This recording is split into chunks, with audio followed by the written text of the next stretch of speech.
let's bring into the show. First, we are going to bring in the Bens for the Between Two Bens segment. This is Ben Spielberg and Ben Burgess. Welcome to the show, Ben Burgess and Ben Spielberg. Awesome. Thanks for having us, Kitty. Yeah. Thanks for coming on. Yeah. And I'm going to refer nice to to you meet as... you, fellow Ben. Yeah, Spielberg and Burgess. Just so no one's confused. And we are now going to bring in... The heat is on this guy, and we don't know. By the end of the show, he's going to be canceled or uncanceled. And I'm speaking none other than Nathan Robinson. Welcome, Nathan. Hello, Katie, and I'm sorry.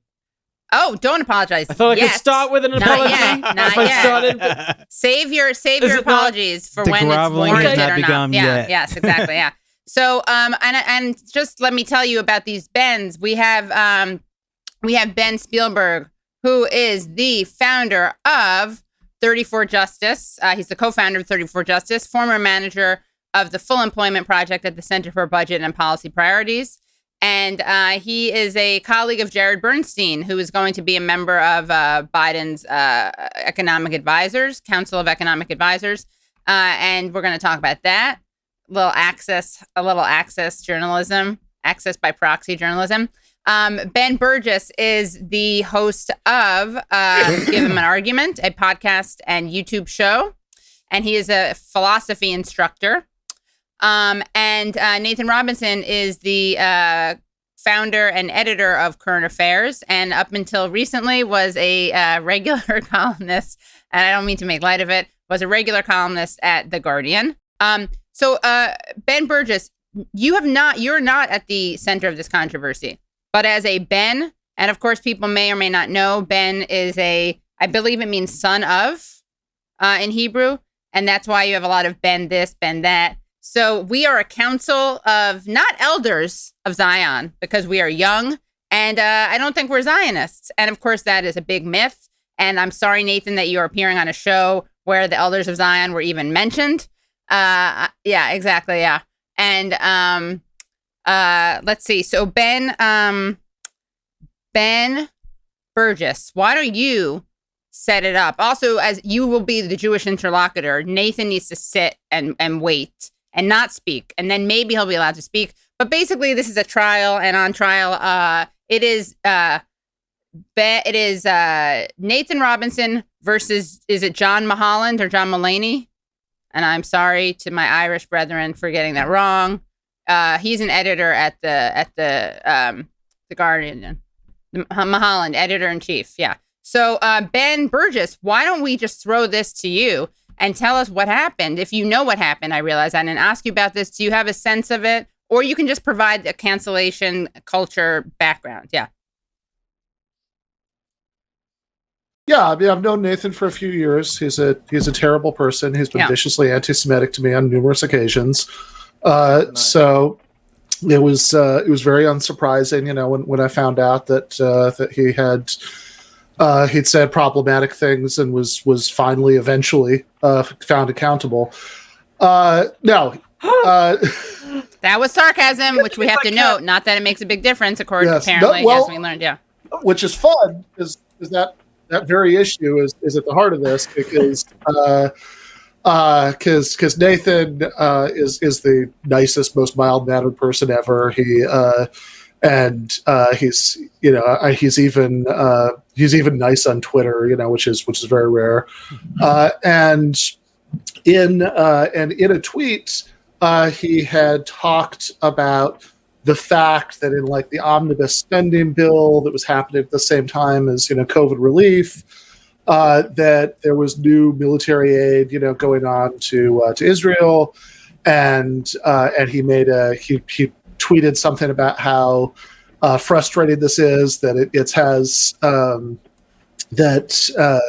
we're giving such grotesquely inadequate COVID relief, and here you have this the IDF has completely crushed the Palestinians in every conceivable respect. The idea that even if you thought that was a good thing, the idea that they need any more American aid to do it, that they don't have quite enough missiles, quite enough drones, is just sort of absurd on its own terms. So he made a kind of jokey comment about that, like, "Oh, I guess it's the law that every time we do anything, have to throw in aid to Israel." And the email from about this, for the main editor of The Guardian was like, "That is not a law. You are propagating fake news, sir." Fake news, he said. That is fake news. It is not the law. Yeah. Which is amazing. It's like, especially because I saw this on the same day as the thing about, Neera Tanden, denying adamantly that she'd done everything but call Bernie Sanders an ignorant slut. Right. And so between the two, it was a red letter day for people taking things extremely literally. Right. Yeah. Right. So, okay. It's the Office of Management and Budget for her tweets. Yeah, you're right. And you get fired by The Guardian. Yeah. And let me just present the piece of evidence, which is Nathan tweeting, "Did you know that the U.S. Congress is not actually permitted to authorize any new spending unless a portion of it is directed toward buying weapons for Israel? It's the law."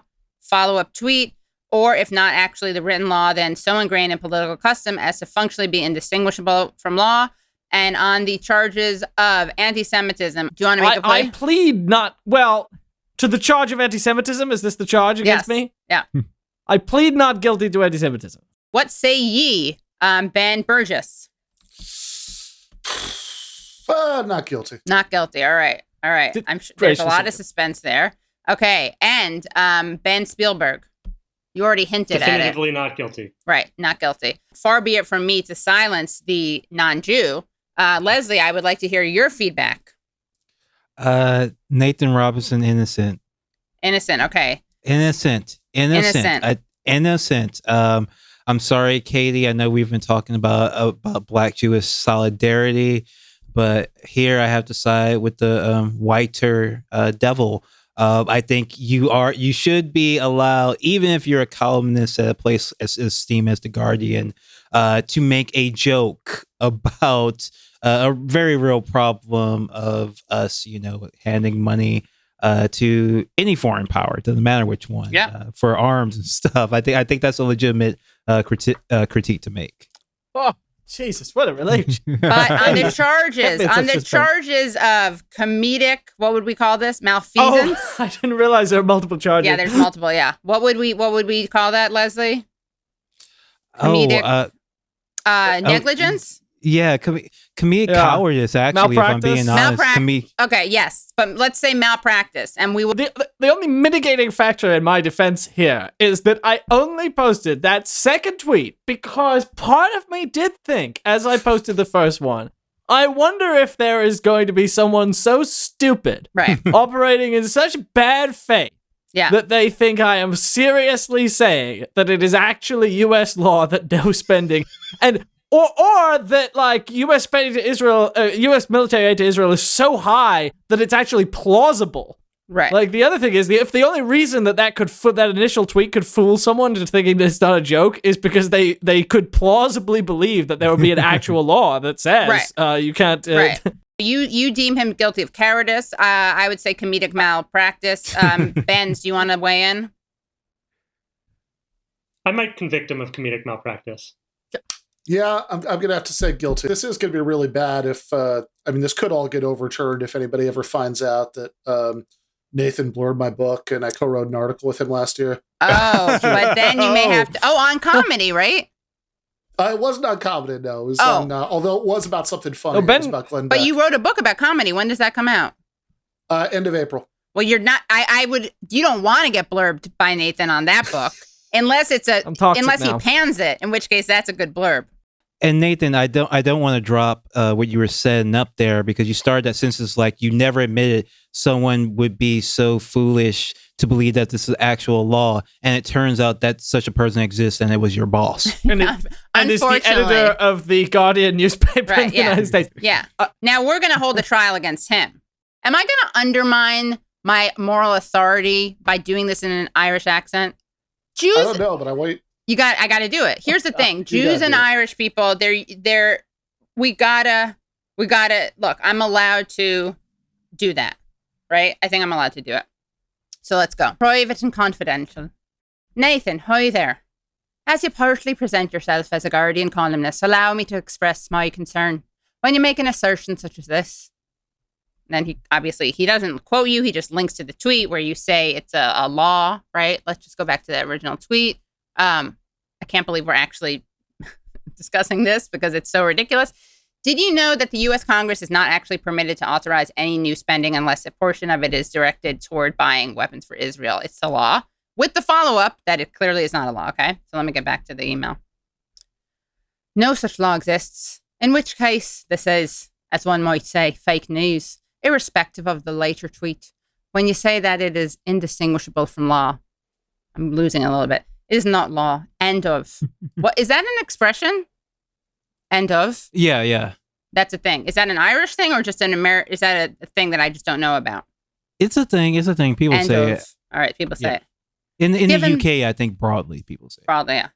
Given the reckless talk over the last year and beyond of how mythical Jewish groups' alliances yield power over all forms of US public life, I'm not clear how this is helpful to public discourse. And I'm not sure why singling out financial aid to Israel in a tweet and devoid of any context, and without mention of aid to other countries, either currently or historically, is a useful addition to public discourse. You are free, of course, to use Twitter in whatever way you choose, but it dismays me that someone who presents themselves as a Guardian columnist would make such a clearly erroneous statement without, as I note, any context/justification. John Mulholland, Guardian US editor-in-chief. And then following up right below, and I'm following up right below that, saying that the only Jewish state controls the most powerful country in the world is clearly anti-Semitic. The myth of Jewish power informs murderous hatred. Delete this and apologize. And it's not clearly anti-Semitic. And again, the reason is because we know that Israel and the US have you don't have to say they control. I don't think Israel does not control the United States. Yeah. Israel doesn't control the United States, but that's like saying Saudi Arabia doesn't control the United States. Right. Also true, but also a little misleading. That it is clearly the case that the U.S. has a deep commitment to backing up and propping up and arming to the hilt, that government. And, the same is clearly true in the case of Israel. And like this whole rhetorical trick, you're singling it out, right? So that's this is something that literally in the 70s and 80s, defenders of apartheid South Africa would routinely do, that's like, oh, why is everybody talking about South Africa? What about all the other countries in Africa that commit human rights violations? And this is always a game that you can play. This is America does it. You can do it with anything. This is the defense of American atrocities. You hate America, you single out America. Yeah. Why don't you pay attention to human rights? Every country deploys this. Right, yes. I want to point out that we got in the actual email from Mulholland, there was a additional charge against Nathan, which was tweeting things that aren't helpful to the discourse. Yes. Right. And so, which would be a very serious crime. I don't think anybody else here has ever tweeted anything that wasn't helpful. Right. Also, he's a liar, right? Because he said you're free to tweet what you want. He didn't say he was going to fire you. Not the case.